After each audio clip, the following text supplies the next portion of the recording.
范姐吉祥，范姐你好，今日同修分享心，每一個人嘅心。今日我講嘅係廣府話，睇下你大眾睇下 OK 冇？我個分享呢係一個人嘅心，心呢係每一個人都有嘅，但係有啲心係好清靜，有啲心係好惡劣。心呢，若果一個人有修行呢，佢嘅心係好靚嘅，佢嘅心可以講係好清靜嘅。當范姐教我哋嘅時候，我哋嘅心去揾我哋嘅心，但係好多人都揾唔到自己嘅心，因為點解？每一個人都冇一個方向。學佛開呢，你就可以講清淨咗你嘅心，但係每一個人心嘅嘢係好多，諗法又係好多。路嘅諗法同每一個人嘅路都唔一樣，諗嘅嘢都係唔一樣。但係范姐可以教我哋點樣為之路諗同埋一個心諗呢？個諗法，佢諗法係咁樣。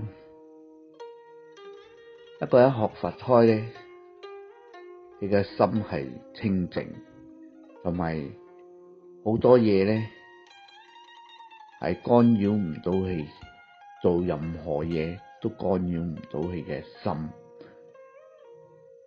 心正同埋心邪都係一個心，但係邪心嘅人呢，佢諗到佢會害人，同埋每一樣嘢佢都諗到自己嘅嘢，自私自利，佢冇諗到另外嘅人，冇諗到會傷害到其他人。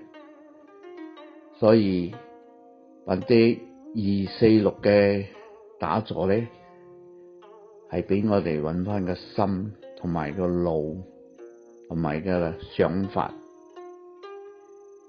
人嘅心呢，可以講得係好多種嘅心，但係活在呢個娑婆世界呢，每一個人都係一個考驗。考驗嚟嘅時候呢，可能係一個細路哥，細個嘅時候呢，佢哋長大嘅時候都有好多唔平靜嘅心，因為細個時候係嗔恨心。當一個人中老嘅時候呢，佢嘅心亦都唔一樣咗，因為人嘅心係活在係好多嘅諗法同想法。若然一個人嘅心可以放下，佢就可以收到好多嘅知識同埋諗法都唔一樣。人心，所以講人心，一個人嘅心，若然每一個人嘅心係清淨嘅話，呢個世界就冇嗰啲唔好嘅諗法。所以有啲人你可以做到好壞嘅事出嚟，就係講親人都係一樣，你對待每一個人都係諗到佢自己，但係佢唔會諗到人哋。所以慈悲呢係每一個人嚟學嘅嘢嘅。點解咁講呢？若然你有打坐嘅時候，你嘅慈悲心有，你睇到每一樣嘢都係好慈悲嘅，但係你揾到你嘅心返嚟，心嘅嘢咧係每一個人放下唔放下得到，老嘅時候放唔到細路哥、仔女、孫，同埋每一個人唔捨得，就算點樣都好，佢路開唔行得，但係佢個路都係行緊，但係佢有個心放唔下。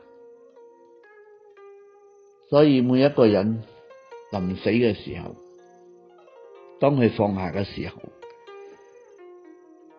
佢係最尾一次嘅嗰個心，佢一放下咗，佢可以講得，若然佢有修行，佢可以到一個好好嘅世界；若然佢冇修行，可能佢連人都做唔到咗。所以人做咩修行？師父教我哋每一次246嘅打坐，好好珍惜呢個學習，學揾返我哋嘅心，同修。若然每一個人揾到心，嗰個心咧係佛心，佛嘅心啦。所以呢個我嘅同你哋分享係講心，每一個人嘅心可以講得都係嚟嘅時候係空空，咩都冇嘅，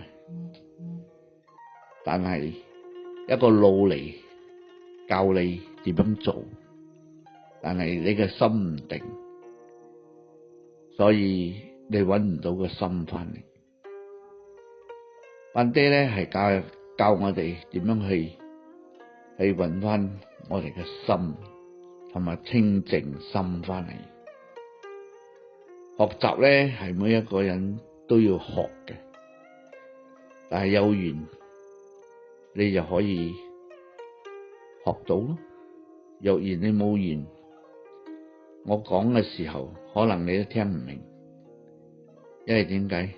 你聽到好煩，你唔會去聽人家講嘅嘢，因為你自大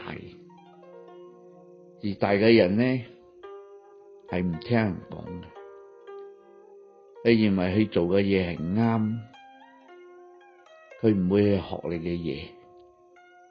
但係有一日，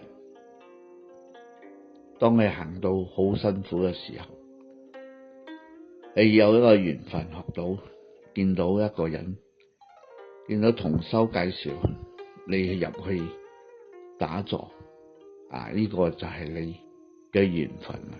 你遇到一個好好嘅修行者嘅，你就會去修行。但係有幾多個人會有咁嘅機會呢？當佢80歲嘅時候，佢會遇到冇？70歲嘅時候，佢會遇到冇？60歲嘅時候，佢會遇到冇？所以每一個人若然有緣分遇到，就唔好放過呢個機會學習。